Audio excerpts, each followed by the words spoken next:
Go away, you useless wife who can't even do chores.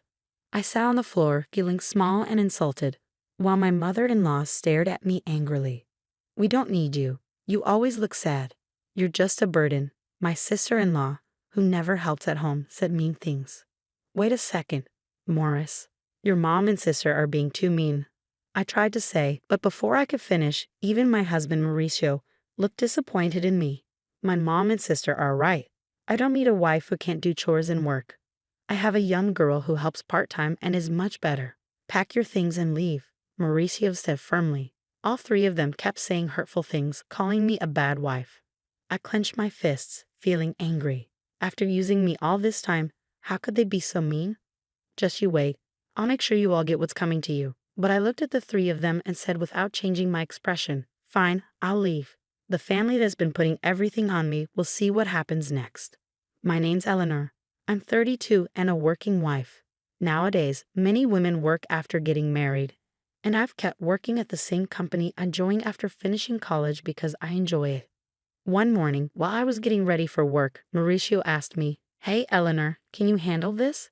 Tax season is coming," and he handed me a bunch of receipts and invoices.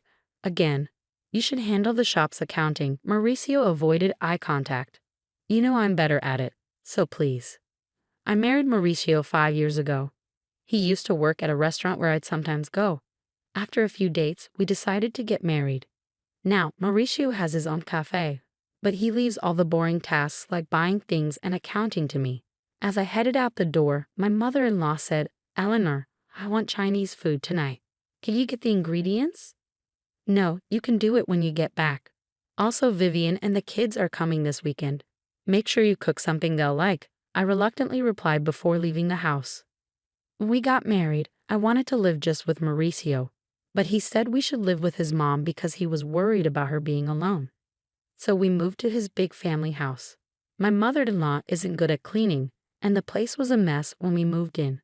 She gets money from her pension but spends most of it eating out because she doesn't like cooking.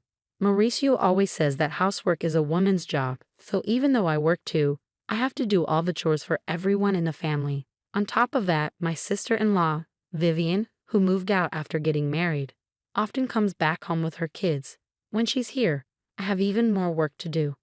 This morning, when I heard she's coming back this weekend, I thought, oh no, not again. And then the dreaded weekend comes. I'd love to relax on my days off from work, but instead I have to take care of Vivian's kids and cook while rushing around. Vivian drops a big news on me. "Eleanor, by the way, I'm getting divorced and moving back here with the kids next month. Just so you know." "What? Are you serious? Got a problem with that?" No, that must be hard for you. When are you moving back?" "As soon as I can." My sister-in-law is coming home with her kids. At first, I'm surprised, but then I think it might be good because Vivian used to be a housewife, so she might help with the chores. That would make my life easier. Even though we're not very close, I hope for less work and go on with my days. But I quickly realized I was wrong. Vivian, just like her mom, doesn't do anything. She spends all day watching TV and eating snacks. She doesn't work or help around the house. Her laziness with chores was one of the reasons for her divorce.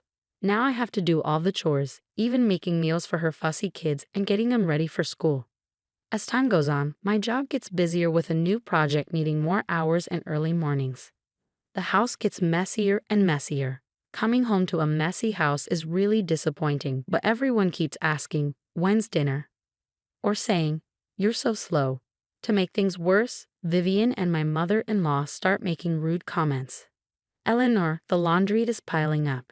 Just because you work doesn't mean you can be lazy. But I'm busy too."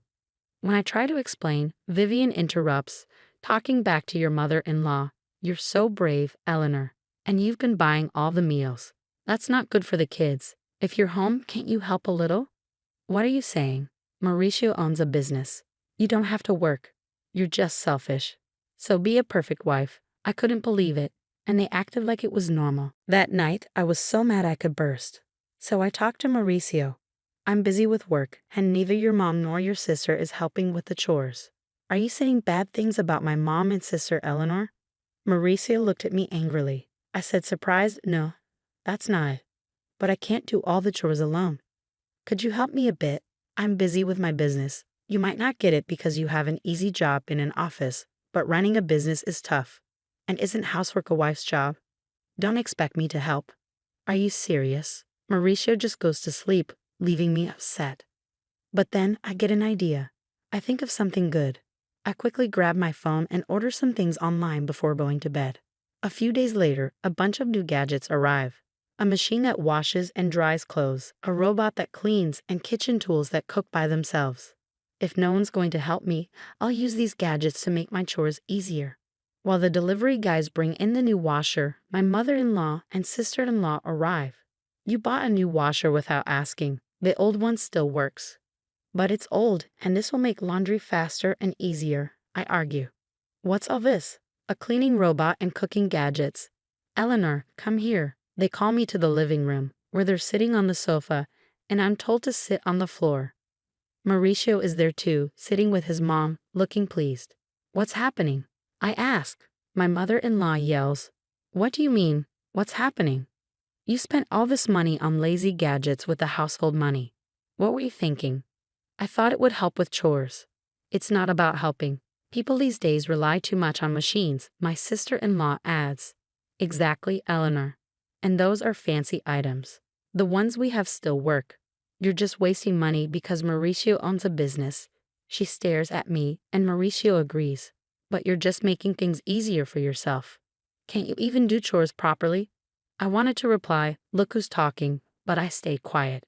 Finally, my mother-in-law, maybe tired of my quietness, snaps. If you can't do chores properly, you should leave. I stare at her in surprise. She stares back at me. We don't need you. Mauricio and I can manage without you. You always seem tired and unhappy. You're just a burden. My sister-in-law says like she's had enough. Hold on, Mauricio. Your mom and sister are being too mean. When I look to Mauricio for support, he looks down at me and says, they're right. I don't need a wife who can't handle chores. I look at Mauricio in shock, but he just smirks. I'm a business owner and I can spend my money however I want. I don't need a wife who spends it to make her life easier. Why would you say that? And I've been getting along with a young part-time helper. She's pretty, unlike you.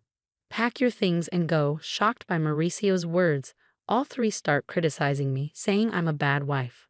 I clench my fists in anger. After using me for so long, they say this to me. Just you wait, I'll make you sorry, but I stayed calm and said, okay, I'll go. Good will be better without you, my mother-in-law said meanly, and I quietly stood up and put something on the table. Mauricio, let's get divorced. It was a form for divorce that I had prepared earlier. Tired of everything. Okay, I'll sign it. But don't regret it later. Mauricio signed the papers, and I packed my bags and moved to a temporary apartment the same day. No one said goodbye to me. I handed in the divorce papers at City Hall and rented a new place. At the same time, I accepted a promotion at work that I had been turning down because of housework, and I became a department head. I was able to move forward in my career, which I had almost given up on, and I focused more and more on my job.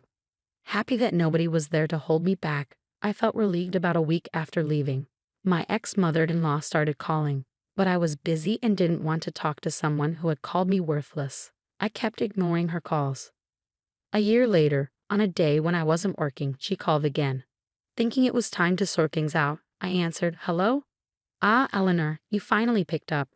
Why did you ignore me for over a year? What do you want? Well, how are you? Are you okay? I replied honestly, I'm doing great. Working hard in my own place. I got a better job and more money. I'm living well. Really? Would you think about coming back? She sounded almost desperate, and I asked, surprised, why now? We're having problems. We're running out of money. I couldn't help but smile as I said, oh? Mauricio's cafe isn't even making $11,000 in profit. Huh. And neither you nor your daughter are working. So that makes sense. Eleanor, you knew? Yes, I knew. Mauricio's cafe was only making about $800 a month in profit. I handled the money, so of course I knew. Mauricio's cafe was only making about $800 a month in profit. I handled the money, so of course I knew. Mauricio acted like a big business owner but didn't manage things properly or take care of customers. So he probably didn't know. Of course I knew. I was the one doing all the money stuff and keeping track of what we had. What? Why didn't you tell us? I didn't know you were a big manager at a company and giving so much money for us to live. Yeah, I was giving over $3,000 every month. That's how we all managed. I was adding my money to help because I knew Mauricio's shop wasn't making much.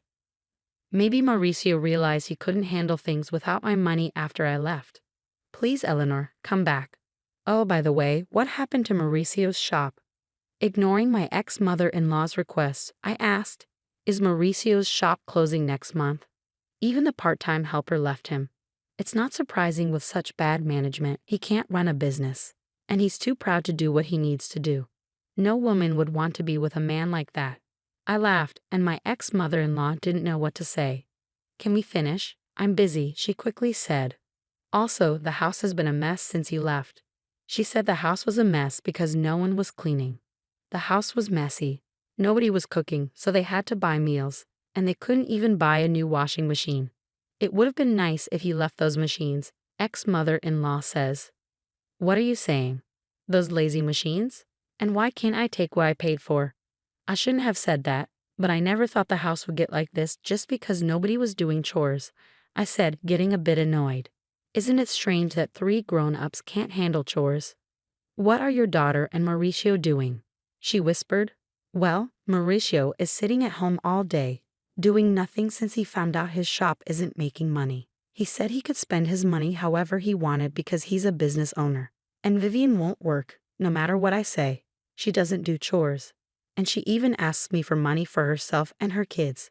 My pension is running out. Really? Your daughter told me she didn't need me because she had you, I said coldly. My ex-mother-in-law tried to be nice again. Please, Eleanor, my pension isn't enough for us anymore. I don't want to go back to that house. Your children are quite the freeloaders, aren't they? She didn't know what to say. As I was about to end the call, she kept talking. Eleanor will change. Please come back. Let's all be happy together again. Sure, be happy with a useless wife, I interrupted, and she struggled with her words but kept begging. I'm sorry for what I said. We're family. Help us. We can't even pay the taxes for the house. We'll have to sell it. I don't have to help you, and I don't want to. Figure it out yourselves. Goodbye from your useless wife. I hung up and blocked her number, ignoring her cries. Sipping my coffee in my tidy apartment, I chuckled. 3 months later, I happened to walk past Mauricio's cafe. It was closed. Even their house was sold. According to a neighbor I met, they sold the house and moved to a small apartment nearby. They caused trouble in the neighborhood, always fighting and making a mess. People complained a lot. They could have worked hard and taken care of their home. But they didn't, which wasn't surprising. I looked at their old house and walked away. Since then, I've focused on my work. Recently, a nice colleague told me he liked me, saying, I love how you work so hard. Let's date and maybe get married. I think my next marriage isn't far off, and this time, I'm excited to find happiness.